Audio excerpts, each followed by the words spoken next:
후보자님 우선 지명을 축하드립니다. 감사합니다. 예, 제가 처음에 문제를 제기했던 거는 간단한 이슈입니다. 일반 국민 관점에서 최근 5년간 5억을 벌었는데 지출이 13억 정도 되다 보니까 제가 사실 그 갭이 일반 국민들로서는 너무 큰 갭이거든요. 그러니까 월급의 거의 2.5배의 지출이 있다 보니까 이제 돈이 어디서 나왔느냐 이게 문제가 됐던 거고요. 후보자님 말씀하셔서 이제 유학 비용은 그 전 배우자께서 내셨다고 하니까 그건 좀 이따 따져보기로 하고, 그래도 현금 6억 정도가 비는 상황이거든요. 그래서 제가 아까 사실관계를 언뜻 말씀해 주셨는데 일단 우선 사실관계를 좀 한번 확인해 보고자 합니다. PPT를 먼저 띄워주십시오. 일단 아까 축의금은 받긴 하셨지만 다 처갓집으로 주셔서 축의금은 수익으로 안 잡혔던 것입니까? 그렇습니다. 네, 축의금은 그러면은 그리고 수입에서 안 그 전에 한 가지 거고. 말씀드리자면은 네. 우리 의원님께서 계속해서 13억 정도라고 말씀하실 때는 의원님께서도 그것은 빼는 것이 좋겠다고 말씀하신 아들 유학비를 계속 넣어서 말씀하셔서 네. 그건 말씀하시는 중에도 헷갈려서 혼선이 있으실 것 같아서 네, 그 네. 부분을 빼면 아마 한 지금 6억 정도 6억 정도 말씀하시는 비는 전제로 알고 네. 제가 말씀을 드리도록 하겠습니다. 예, 좋습니다. 유학비를 빼고 제가 얘기할게요. 네. 그러면 6억이 남는데 축의금은 지금 이제 하나 또 축의금도 사용하시기도 하셨으니까 기본적으로 축의금은 다 처갓집에 반납을 해서 뭐 사실 수익으로 잡힌 건 없는 것이네요. 그러면? 축의금은 뭐 사양이라기보다는 사실은 축의금을 안 받으려고 했습니다. 네네. 그래서 축의금은 받지 실제 않겠습니다라고- 들어왔습니까? 그렇습니다. 어느 한 정도 들어왔습니까? 숫자가 사실은 별로 안 올 거로 생각해서 3, 4천 명 이상이 와서 그 공식적인 카운트에서는 안 받았고요.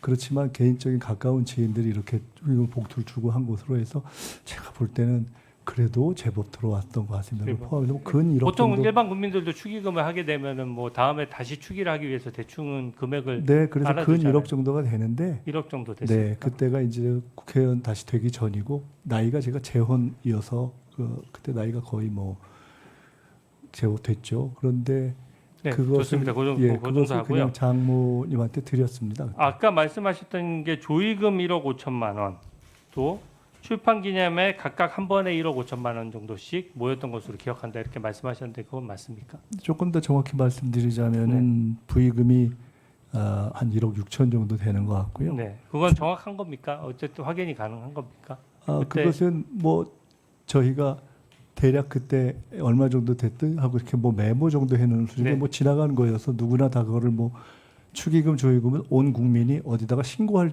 방식이 없지 않습니까? 좋습니다. 그래서 기억하는 방식으로 해서 두 번에 걸쳐서 한 1억하고 1억 5천 해서 한 2억 6천 정도 되는 것 같습니다. 그러면 조의금은 1억 6천이었고 출판 기념회 첫 번째가 한 1억하고 그 다음에 1억 5천 정도 맞습니까?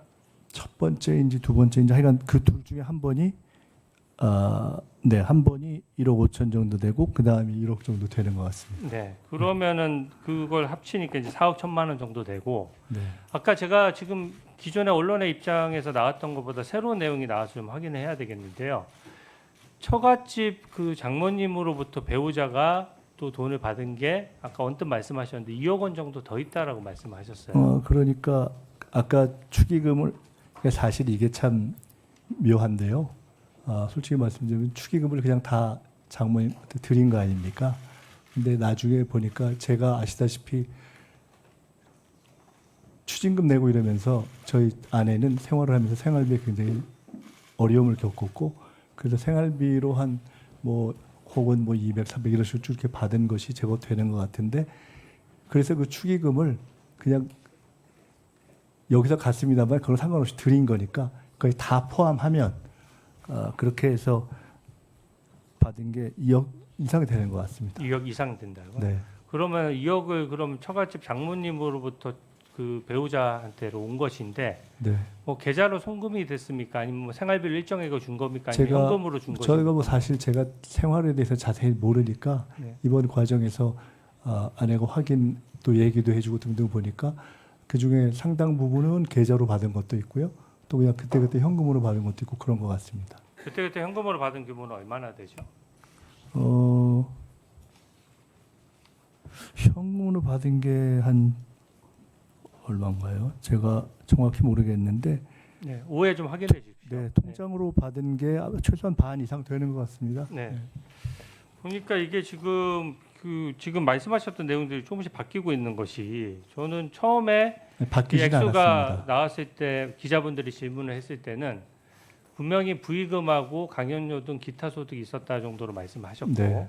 또 시간이 지난 다음에 이제 금액이 명확해지고 나서 출판 기념회 얘기를 하셨고 또 이제는 그 또 다른 자금원이죠. 그러니까 그 처갓집으로부터 다시 2억 원 정도를 받는 자금이 있었다. 지금 이 말씀이신 거죠? 그 내용들은 그 내용은 지금 제가 처음 듣는데 언제 또 따로 언론에서 언급한 왜냐하면 적이 청문회를 오늘 처음 하기 때문에 처음 들으시는 것이고요. 언론에 인터뷰는 여러 번 하셨잖아요. 언론에도 정확하게 다 말씀드리진 않고 이런 등등에 대해서 말씀드렸고 네. 제가 말씀을 드렸건 안 드렸건 출판 기념회 2번과 조의 추기는 이미 드러나 있는 것이어서 네. 제가 다음 PPT 예시를 하건 안 하건 다 그건 공개된 네, 것이었다고 좋습니다. 생각합니다. 그러면 또 하나만 여쭤볼게요. 다음 PPT 좀 띄워주세요. 그럼 아까 그때 입장을 보니까 그 결혼할 때마다 혹은 빙부상이 있을 때마다 그해 12월 31일이 이제 재산 등록일이거나 아니면 출마하셨을 경우에는 총선 출마자 재산 등록 날짜거든요. 그 날짜 전에 그 현금은 다 소진을 했기 때문에 신고해야 할 필요는 없었다라는 게 지금 후보자님의 지금 정확한 입장입니까? 네, 확인해 보시면 네. 추징금 납부 날짜는 그냥 공식적으로 나와 있는 것이기 때문에 다 무슨 결혼 후 또 뭐 빙부상 후 출판기념회 후 출판기념회 후 해서 다 거의 며칠 상관으로 그 중에 대부분을 추징금 납부를 했습니다. 좋습니다. 지금 보면 결혼은 19일 뭐 받지 않았다고 하니까 빙부상은 59일 만에 또 출판기념회 두 번째 거는 32일 만에 전부 다 등록을 하신 거죠? 네, 그렇습니다. 예, 오해